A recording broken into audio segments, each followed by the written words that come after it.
Everyone, study for you में आपका स्वागत है। ये हमारा एनसीईआरटी बुक पे आधारित कुछ क्वेश्चन दिए गए हैं जो कि हम देखेंगे। इसमें ये बुक में जितने भी क्वेश्चन हैं सारे एनसीईआरटी बुक से रिलेटेड सारे क्वेश्चन हैं और उससे छाटे गए हुए हैं जो कि आपको हर एग्जाम्स के लिए बहुत महत्वपूर्ण वाला है। बहुत अच्छे क्वेश्चन से छाटा हुआ है, तो आप जिसे देख के बताइए कि आपको कैसा लगा वीडियो। और चैनल पर नए तो चैनल को पहले सब्सक्राइब कर लीजिए। आप लोग सब्सक्राइब बिल्कुल भी नहीं कर रहे हैं, सब्सक्राइब कीजिए, वीडियो को शेयर कीजिए, शेयर भी नहीं कर रहे हैं तो वीडियो को शेयर कीजिए, सब्सक्राइब कीजिए और लाइक कीजिए। तो आइए स्टार्ट करते बिना देरी के, और कमेंट करके जरूर बताइए कि आपको वीडियो कैसा लगा और ये सीरीज़ आपको आगे चलाऊं कि ना चलाऊं। तो आइए स्टार्ट करते हैं आज का फर्स्ट क्वेश्चन। आज हम वैदिक काल से देखेंगे और हम आज का जो प्राचीन इतिहास है, प्राचीन भारत के इतिहास कम्प्लीटली ख़त्म कर देंगे और कल से हम मध्यकालीन भारत के इतिहास में आ जाएंगे। तो हमें सूची 1 से सूची 2 को मिलाना है। तो अथर्ववेद में क्या दिया हुआ है? तो अथर्ववेद में औषधियों से संबंधित दिया हुआ है। तो इसे देख सकते हैं, अथर्ववेद से औषधियों से संबंधित। तो आप इसमें देख सकते हैं पहले में 3 है, तो इसमें बहुत से 3 हैं। ऋग्वेद में क्या दिया हुआ है? तो ऋग्वेद में दिया हुआ है ईश्वर की महिमा। 2 के बाद हम 3 के बाद हमें 1 आना चाहिए, तो इसमें आ रहा है 1।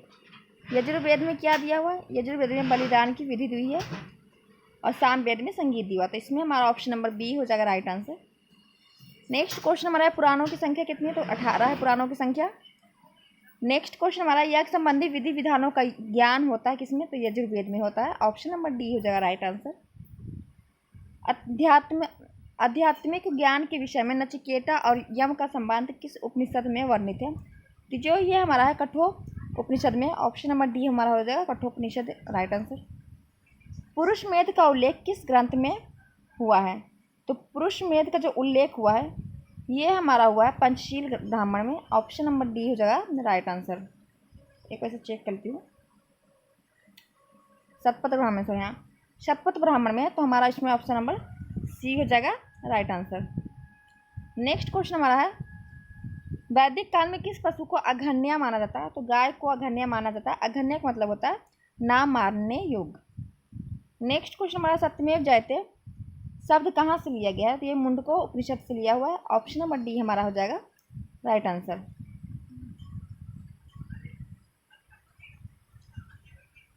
नेक्स्ट क्वेश्चन हमारा किस वैदिक साहित्य में मोक्ष का उल्लेख मिलता है? उपनिषद में मोक्ष का उल्लेख मिलता है, ऑप्शन नंबर डी हो जाएगा राइट आंसर। आरंभिक वैदिक काल में वर्ण व्यवस्था किस पर आधारित थी? तो वर्ण व्यवस्था जो है कि व्यवसाय पर आधारित थी, ऑप्शन नंबर सी हो जाएगा राइट आंसर। वेद शब्द का अर्थ क्या है? तो वेद शब्द का जो अर्थ होता है वो ज्ञान होता है, ऑप्शन नंबर ए हो जाएगा राइट आंसर। इससे पहले हमने एक वीडियो अपलोड कर दिया, तो आप उसे जाके देख सकते हैं। तो ये हमारा वीडियो नंबर 2 है। एक में जो हमने देखा उसमें जो हमारा एक प्रोगो ऐतिहासिक काल से शुरू से लेकर सिंधु घाटी सभ्यता तक हमने क्वेश्चन किया। ये हमारा वैदिक काल है और इसमें हम वैदिक काल से लेकर मौर्य उत्तर तक कम्प्लीटली खत्म कर देंगे। नेक्स्ट हमारा वैदिक कर्मकांड में होता का शब्द क्या है?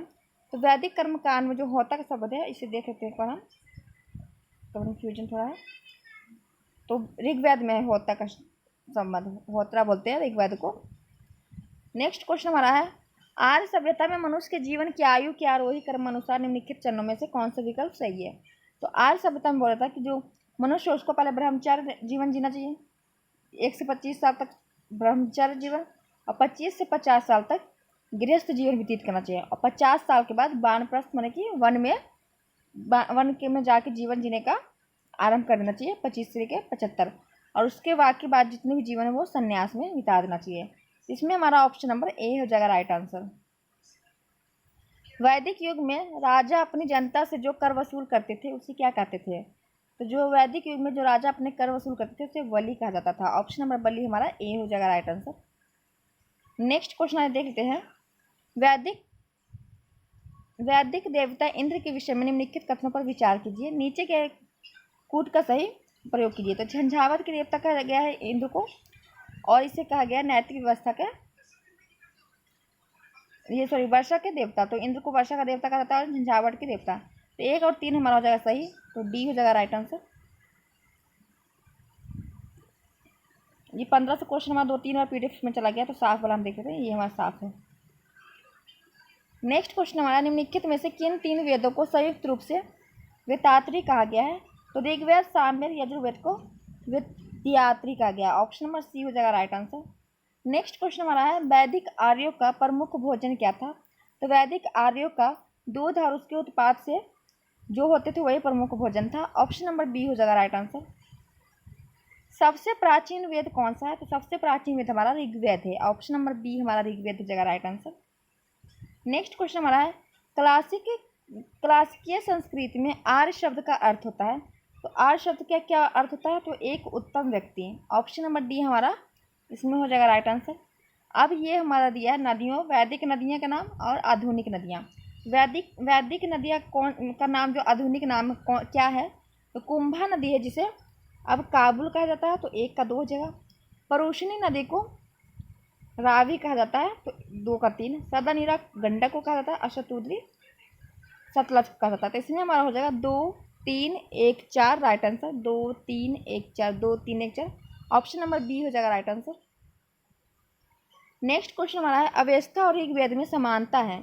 अवेस्ता किस क्षेत्र से संबंधित है? तो अवेस्ता जो है कि ईरान से संबंधित है। ऑप्शन नंबर बी हो जाएगा राइट आंसर। नेक्स्ट क्वेश्चन हमारा है किस वैदिक ग्रंथ में वर्ण शब्द का सर्वप्रथम नामोल्लेखन है? तो ये हमारा ऋग्वेद में है। ऑप्शन नंबर ए हो जाएगा हमारा राइट आंसर।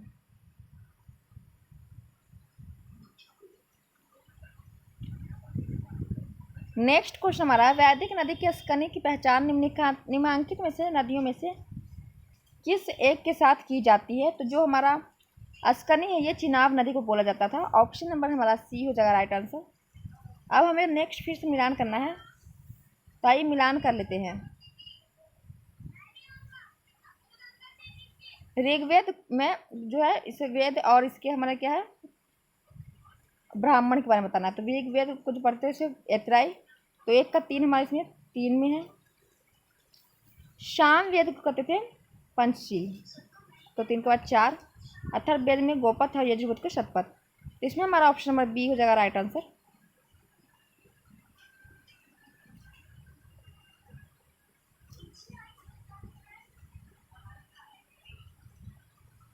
नेक्स्ट हमारा निम्नलिखित में से चार वेदों में से एक जादुई माया और वशीकरण का वर्णन किसमें है? तो ये अथर्ववेद में है। ऑप्शन नंबर हमारा सी है राइट आंसर। अथर्ववेद में जादू, माया और औषधि के बारे में दिया गया है। नेक्स्ट क्वेश्चन हमारा है निम्नलिखित वैदिक सब देवताओं में से किसे उनका पुरोहित माना जाता है? तो बृहस्पति को माना जाता है। ऑप्शन नंबर हमारा बी हो जाएगा राइट आंसर। नेक्स्ट क्वेश्चन हमारा ऋग्वैदिक काल में निष्क किस अंग का आभूषण होता था? जो निष्क होता था वो गले का आभूषण होता था। ऑप्शन नंबर हमारा बी हो जाएगा राइट आंसर। निम्नलिखित में से कौन सा अभिलेख ईरान से भारत में आर्यों को आने की सूचना देता है? तो ये बोगज कोई का अभिलेख देता है। ऑप्शन नंबर सी हो जाएगा राइट आंसर।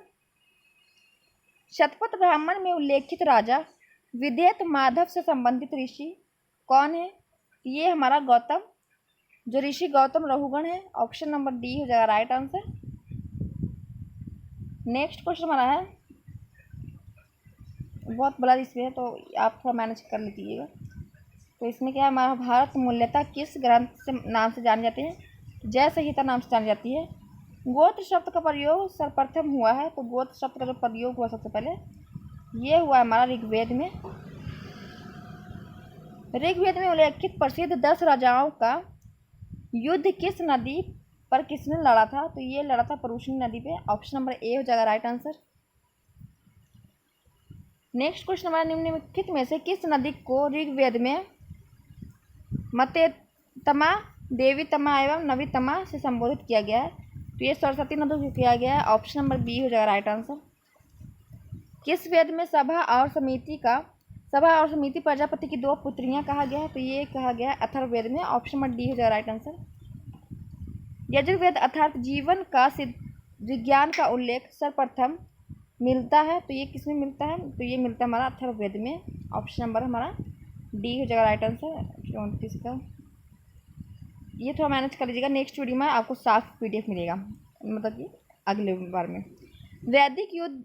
वैदिक युग में प्रचलित लोकप्रिय शासन प्रणाली थी, तो कौन सी थी? तो वंश प्रागमत राजतंत्र। ऑप्शन नंबर डी होगा राइट आंसर। ऋग्वेद में सर्वाधिक संख्या में मंत्र संबोधित है, तो किसका? तो ये अग्नि देवता का। ऑप्शन नंबर ए होगा राइट आंसर। निम्नलिखित में से कौन पूर्व वैदिक आर्यों का सर्वाधिक लोकप्रिय देवता कौन सा था? तो इंद्र देवता सबसे प्रिय थे। ऑप्शन नंबर डी हो जाएगा राइट आंसर। 800 ईस्वी पूर्व 600 ईसा पूर्व का काल किस युग के नाम से जाना जाता है? ये ब्राह्मण युग के नाम से जाना जाता है। ऑप्शन नंबर इसमें हमारा ए हो जाएगा राइट आंसर।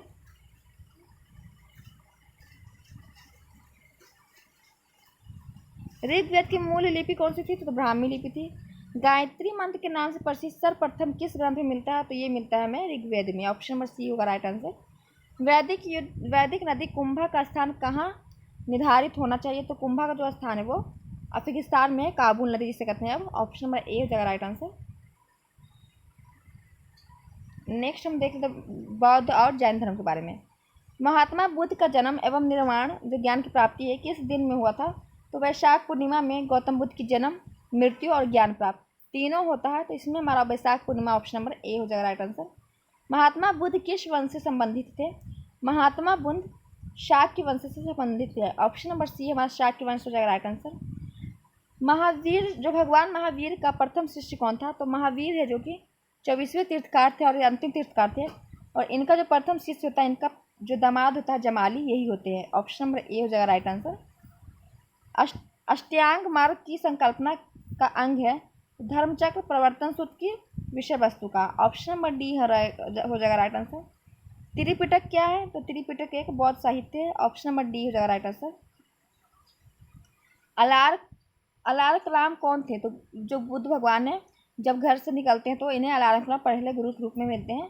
बुद्ध के गुरु थे। ऑप्शन नंबर डी हो जाएगा राइट आंसर। जैन धर्म का आधारभूत नैतिक मूल्य क्या था?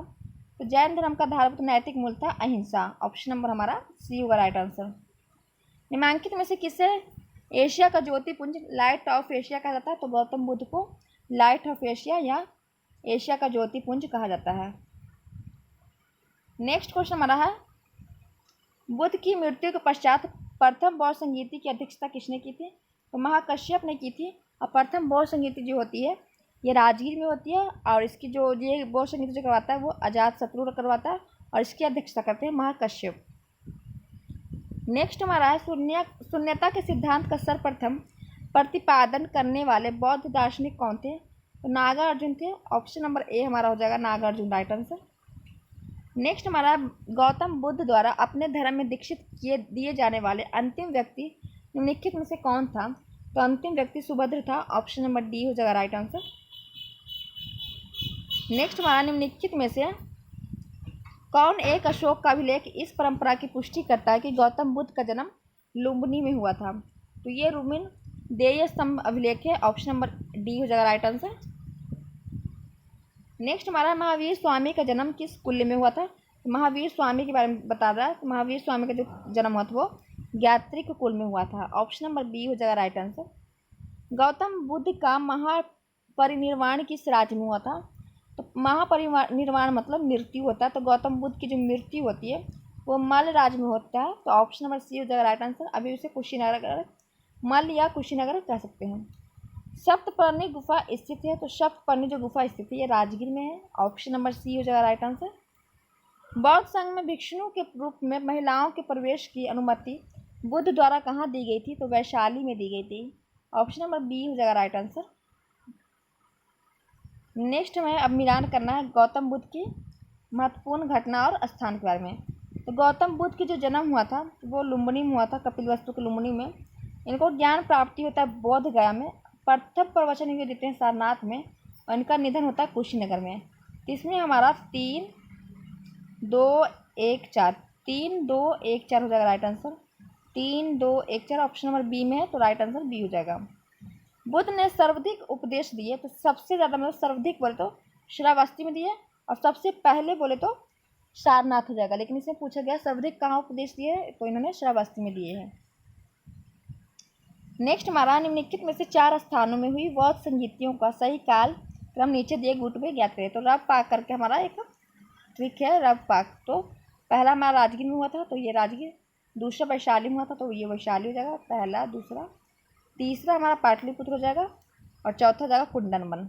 तो इसमें हमारा हो जाएगा 2, 2, 1, 4, 3 2, 1, 4, 3 ऑप्शन नंबर डी हो जाएगा राइट आंसर। प्रथम जो बौद्ध संगीति है वो करवाते हैं अजातशत्रु, दूसरा जो करवाते हैं वैशाली का वो कालाशोक करवाते हैं, तीसरा पाटलिपुत्र का अशोक करवाते हैं, चौथा कनिष्क करवाते हैं कुंदनवन का। ये भी आप ध्यान रखिएगा। श्यादवाद सिद्धांत क्या है? तो श्यादवाद जो सिद्धांत है ये जैन धर्म से है। ऑप्शन नंबर हमारा सी हो जाएगा राइट आंसर। बुद्ध की खड़ी प्रतिमा निम्नलिखित में से किस काल में बनाई गई है? तो बुद्ध की जो खड़ी प्रतिमा बनाई गई है ये कुषाण काल में बनाई गई है। ऑप्शन नंबर बी हो जाएगा राइट आंसर। बौद्ध तथा जैन धर्म दोनों ही विश्वास करते थे, तो कर्म और पुनर्जन्म में सिद्धांत सही है। ऑप्शन नंबर ए हो जाएगा राइट आंसर। तीर्थकर संबंध शब्द संबंधित है, तो तीर्थकर संबंध है शब्द जो है जैन से संबंधित है। पहले तीर्थकर ऋषभदेव थे, 23वें पार्श्वनाथ थे और 24वें तीर्थकर जैन धर्म के महावीर स्वामी थे और अंतिम तीर्थकर थे। 24 तीर्थकर पूरे थे। श्रवणबेलगोला में गोमतेश्वर की विशाल प्रतिमा किसने स्थापित करवाई थी? तो चामुंडा रॉय ने करवाई थी। ऑप्शन नंबर ए हो जाएगा राइट आंसर। नेक्स्ट क्वेश्चन हमारा सर एडविन अर्नोल्ड की पुस्तक the light of the Asia आधारित है, तो ललित विस्तार पर है। ऑप्शन नंबर हमारा इसमें बी हो जाएगा राइट आंसर। नेक्स्ट क्वेश्चन हमारा है इसमें मिलान करना है, तो आइए मिलान कर लेते हैं इसमें।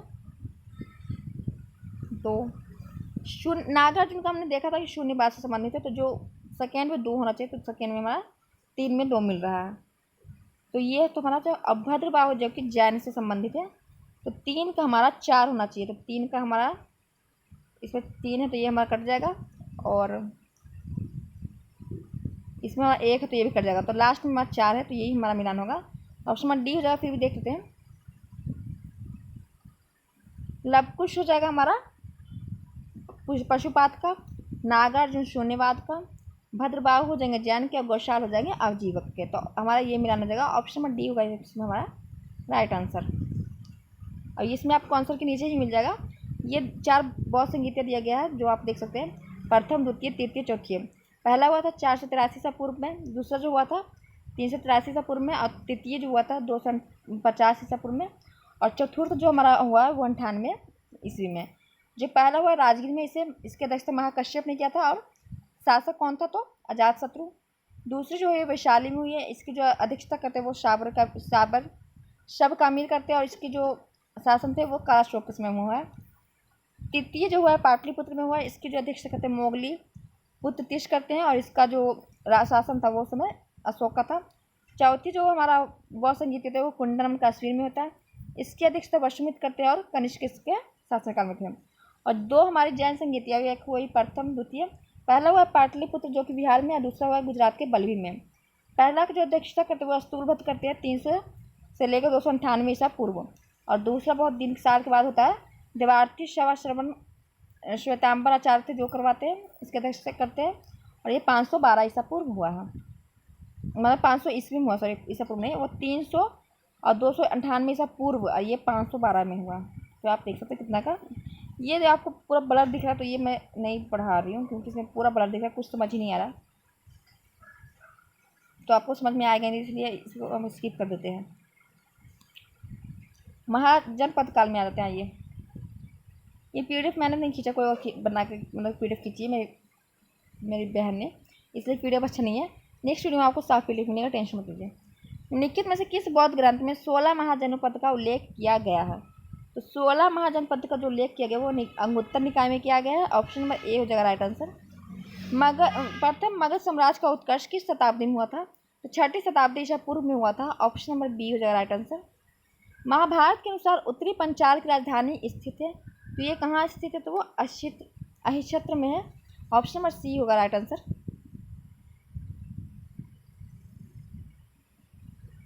विश्व का पहला गणतंत्र वैशाली किसके द्वारा स्थापित किया गया था?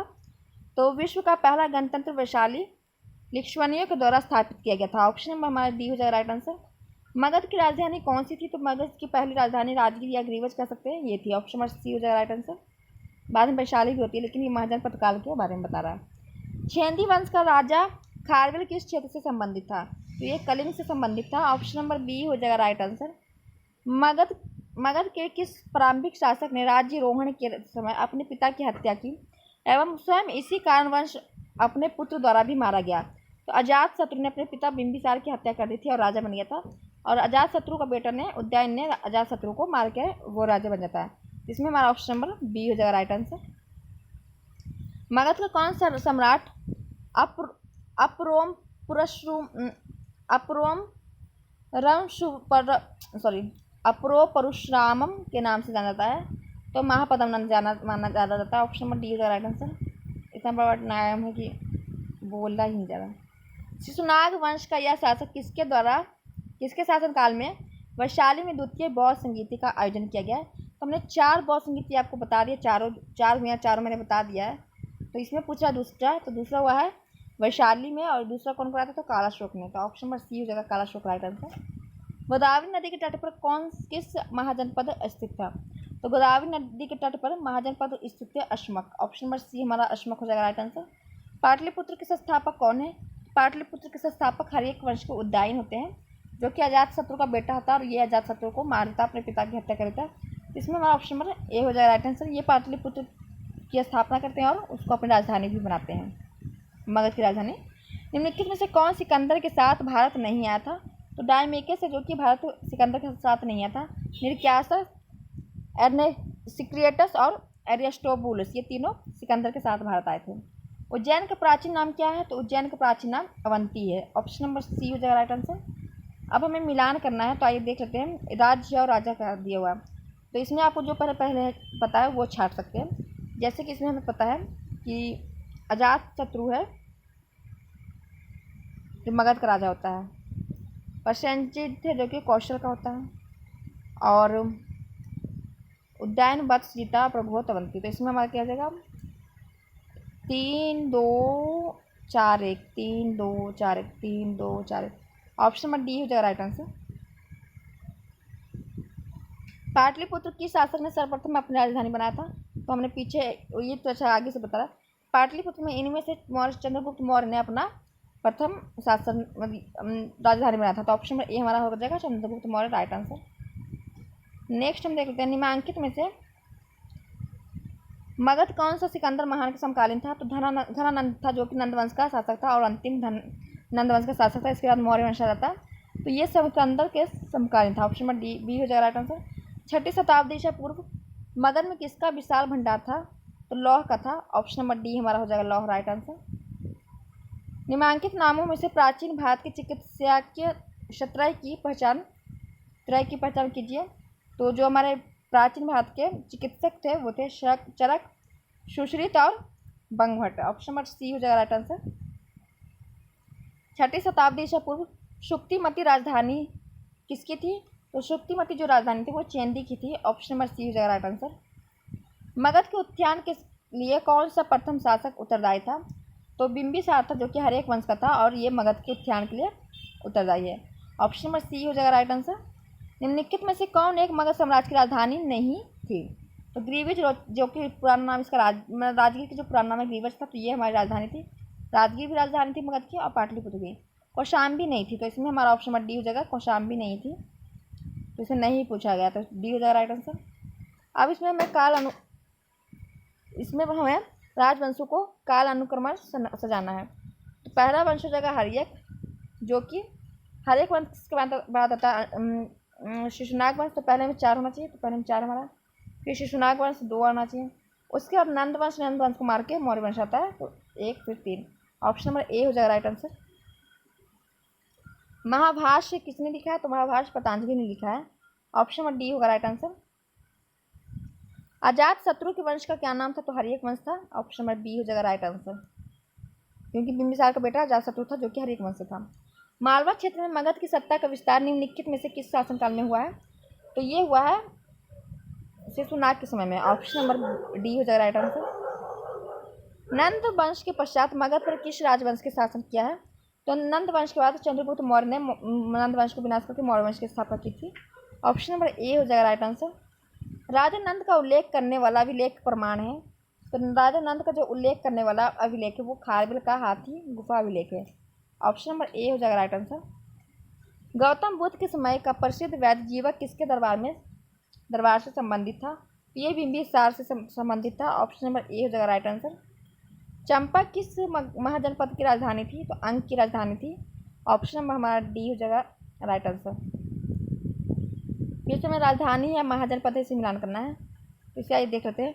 तो आपको इसमें से जो जो पता पड़े वो छाट लीजिए। पहले कुरु, तो कुरु की राजधानी इंद्रप्रस्थ था, तो पहला का हमें 4 हो जाना चाहिए। तो ऑप्शन नंबर इसमें इस हिसाब से तो डी हमारा ऐसे ही आंसर पता लग गया। इससे आपको क्या होगा, एग्जाम्स में टाइम बचेगा, तो आप ऐसे पहले छाट दीजिएगा। तो ये तो ऐसे मार देंगे, फिर भी हम आपको बताते हैं। कुरु तो था, कुरु की जो राजधानी थी वो इंद्रप्रस्थ थी। पांचाल की जो राजधानी थी वो हमने पीछे भी देखा अहिच्छत्र थी। कौशल की जो राजधानी थी वो श्रावस्ती थी। और वत्स की राजधानी कौशाम्बी थी। इसमें हमारा ऑप्शन नंबर डी हो जाएगा, 4 3 1 2। अब एक हमारा 2 लास्ट पेज है, मौर्य काल, उसके बाद मौर्य उत्तर काल है। प्रथम भारतीय साम्राज्य किसने स्थापित किया था? तो प्रथम भारतीय साम्राज्य स्थापित करने वाला जो था वो था Kanishka, sorry Chandragupta Maurya. Option number C हमारा हो जाएगा Chandragupta Maurya, right answer. Sandrocottus की चंद्रगुप्त मौर्य के रूप में पहचान किसने की थी? तो ये विलियम जोन्स ने की थी। ऑप्शन नंबर ए हो जाएगा राइट आंसर। बिंदुसार ने अशोक को किस विद्रोह को समाप्त करने के लिए भेजा था? तो तक्षशिला का जो विद्रोह था उसे समाप्त करने के लिए अशोक को भेजा था बिंदुसार ने। तो ऑप्शन नंबर बी हो जाएगा राइट आंसर। चंद्रगुप्त मौर्य के पश्चात सिंहासन पर कौन बैठा था? तो चंद्रगुप्त मौर्य के पश्चात उसका बेटा बिंदुसार बैठता है। तो ऑप्शन नंबर सी हो जाएगा बिंदुसार, राइट आंसर। प्राचीन भारत में कौन सी एक लिपि दाएं से बाईं ओर लिखी जाती थी? तो खरोष्टी लिपि है जो कि दाएं से बाईं ओर लिखी जाती है, उल्टा लिखा जाता है, इस तरह से लिखा जाता है जैसे कि इस तरह से। तो इसमें हमारा ऑप्शन डी होगा राइट आंसर। चंद्रगुप्त मौर्य के दरबार में भेजा गया यूनानी राजदूत कौन था? तो चंद्रगुप्त मौर्य के दरबार में सेल्यूकस निकेटर भेजता है अपना राजदूत मेगास्थनीज को। अब मेगास्थनीज को जो पुस्तक का नाम है वो इंडिका है। इसमें हमारा ऑप्शन नंबर सी होगा राइट आंसर। सरनाथ स्तंभ का निर्माण किसने करवाया था? तो ये अशोक ने करवाया था। ऑप्शन नंबर बी हो जाएगा राइट आंसर। किस अभिलेख में अशोक का नाम उल्लेखित है? तो मास्की व लघु अभिलेख में, शिलालेख में। ऑप्शन नंबर डी हो जाएगा राइट आंसर। मंत्री परिषद में कौन राजस्व एकत्रितकरण करने से संबंधित था? तो समाहर्ता उसे बोला जाता था चंद्रगुप्त मौर्य के समय में। तो ऑप्शन नंबर ए हो जाएगा राइट आंसर। भाग एवं बलि थे, भाग एवं बलि क्या थे? एक राजस्व का एक स्रोत था। ऑप्शन नंबर बी हो जाएगा राइट आंसर। अशोक के जो प्रमुख शिलालेख संगम राज के बारे में विशेष हमें बताते हैं, उनमें से कौन से संबंधित है? तो जो था अभी शिलालेख दूसरा और 13वां। तो ऑप्शन नंबर सी हो जाएगा राइट आंसर। कौटिल्य का अर्थशास्त्र किससे संबंधित है? तो कौटिल्य जो है चाणक्य जिसे बोलते हैं, और विष्णुगुप्त भी, वो चंद्रगुप्त मौर्य का प्रधानमंत्री था। उन्होंने चंद्रगुप्त मौर्य को राजा बनाने में बहुत सहायता की थी। और इनकी जो बुक है कौटिल्य की अर्थशास्त्र, ये राजनैतिक जीवन पर आधारित है। तो ऑप्शन नंबर बी हो जाएगा राइट आंसर। वह संत जिसने अशोक को बौद्ध धर्म के प्रति आकर्षित किया था, तो वो था उपगुप्त। ऑप्शन नंबर बी हो जाएगा राइट आंसर। फिर से हमें मिलान करना है, तो आइए देख लेते हैं। तो हमने पीछे बताया चाणक्य को कौटिल्य, विष्णुगुप्त भी बोला जाता है। अशोक ने अपने को प्रियदर्शी बोला था। चंद्रगुप्त मौर्य को पीछे देखा हमने कि विलियम जोन्स बोलता है कि सेट्रोकोटस करके मिलान करते हैं। और बिंदुसार को अमित्रघात करते हैं। तो इसमें हमारा 2 3 1 4 हो जाएगा right answer. 2 3 1 4, option number B हो जाएगा राइट आंसर। अशोक का समकालीन तुर्मय कहाँ का राजा था? तो ये इजिप्ट मतलब कि मिस्र का राजा था तुर्मय। ऑप्शन नंबर ए हो जाएगा राइट आंसर। पाटलिपुत्र में स्थित चंद्रगुप्त महल मुख्यतः बना हुआ था, तो ये लकड़ी का बना हुआ था। ऑप्शन नंबर सी हो जाएगा राइट आंसर। इसका आंसर क्या आपको नीचे मिल जाएगा। इसका पीडीएफ आपको टेलीग्राम चैनल पर मिल जाएगा। टेलीग्राम चैनल पर जुड़ने के लिए डिस्क्रिप्शन बॉक्स में टेलीग्राम चैनल कर दिया हुआ लिंक, तो आप उसमें जाके टेलीग्राम चैनल से जुड़ सकते हैं। प्रथम ईरानी शासक जिसने भारत के कुछ भाग को अपने अधीन कर लिया था, निम्न में से कौन सा था? तो ये डेरियस प्रथम था। ये फ्रांसीसी शासक था, ईरानी शासक था सॉरी, और इसने भारत के कुछ क्षेत्र को अधीन कर लिया था अपने। ऑप्शन नंबर सी होगा राइट आंसर। कुषाण शासक कनिष्क का राज्याभिषेक किस सन में हुआ था? तो सन 78 में होता है कनिष्क का राज्याभिषेक। ऑप्शन नंबर बी हो जाएगा राइट आंसर। निम्नलिखित में से अशोक द्वितीय किसे कहा जाता है? तो अशोक द्वितीय से जो प्रसिद्ध है वो कनिष्क है। ऑप्शन नंबर सी हो जाएगा राइट आंसर। निम्नलिखित में से किस चीनी सेनापति ने कनिष्क को पराजित किया था?